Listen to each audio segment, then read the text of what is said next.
Friends ఇది ఆస్కార్డ్ XLS మన pharmacy షాపుల్లో కాఫ్కి కోల్డ్కి మనకు సిరప్ కావాలంటే ఇలాంటివి ప్రిస్క్రైబ్ చేస్తున్నారు. ఇది 100 ml బాటిల్. దీంట్లో కాంపోజిషన్ వచ్చేసి లివోసాల్బిటమాల్, ఆంబ్రాక్సిల్ హైడ్రోక్లోరైడ్ అండ్ గ్లిసిఫెన్సిన్ ఎక్స్పెక్టోరెంట్ ఉంటుంది. మీరు చూసినట్టు ఇక్కడ బ్రాండింగ్ గ్లెన్మార్క్ అనే కంపెనీ దీన్ని ప్రొడ్యూస్ చేస్తుంది.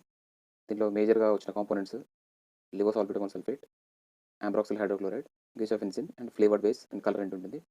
ఇక్కడ మీరు చూస్తున్నారు షెడ్యూల్ హెచ్ ప్రిస్క్రిప్షన్ డ్రగ్ ఇది. అంటే ప్రిస్క్రిప్షన్తో మాత్రమే దీన్ని మెడికల్ షాప్లో పర్చేస్ చేయాలి. ఇది స్టోరేజ్ కండిషన్స్ కూడా చూడాలి. ఇది మాత్రం important. Keep all medicines out of reach of children. అంటే పిల్లలకి దగ్గర ఎటువంటి మెడిసిన్ పెట్టకూడదు. చూస్తున్నారు అది గ్లెన్మార్క్ బ్రాండింగ్. ప్రైస్ వచ్చేసి 108 రూపీస్ ఉంది. ఇక్కడ మెన్షన్ చేసినట్టు ఇది బ్రాంకోడైలేటర్ అండ్ మ్యూకోలైటిక్. అంటే ఇది కాఫ్ కోల్డ్ టైంలో మీ ఊపిరితిత్తులని ఓపెన్ చేసి మీకు చక్కటి గాలి పీల్చుకోవడానికి ప్రిస్క్రిప్షన్ ఇస్తారు డాక్టర్స్. అండ్ ఏ మెడిసిన్ తీసుకున్నా సైడ్ ఎఫెక్ట్స్ మాత్రం పక్కా ఉంటాయి. సో దీనికి వచ్చేసి కొన్ని కామన్ సైడ్ ఎఫెక్ట్స్ ఉన్నాయి. ఏంటంటే కడుపులో నొప్పి రావడం, వామిటింగ్ సెన్సేషన్ రావడం, వామిటింగ్ వస్తున్న ఫీలింగ్ రావడం, ఎప్పుడైనా హార్ట్ రేట్ ఇంక్రీజ్ అవ్వడం, చెస్ట్లో పెయిన్ రావడం అనేవి మెన్షన్ చేస్తున్నారు కంపెనీ తరఫు నుంచి. ఇంకా దీని కాంట్రా ఇండికేషన్స్కి వచ్చినట్టయితే మీకు ఎటువంటి అలర్జీ ఉన్నా ఇక్కడ మెన్షన్ చేసిన కాంపోనెంట్స్ తోటి ఖచ్చితంగా సైడ్ ఎఫెక్ట్స్ వస్తాయి.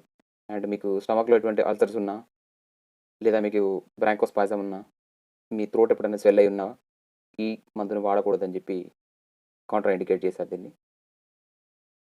ఇంకా ఈ డ్రగ్ ప్రెగ్నెన్సీతో ఉన్న లేడీస్ కానీ, బ్రెస్ట్ ఫీడింగ్ ఇస్తున్న మదర్స్ కానీ వాడొచ్చా అంటే డాక్టర్ని సంప్రదించాకే వాడి సలహా మేరకు ఇది వాడితే వాడచ్చు, లేదా డాక్టర్ సలహా మేరకు పూర్తిగా మానేయచ్చు.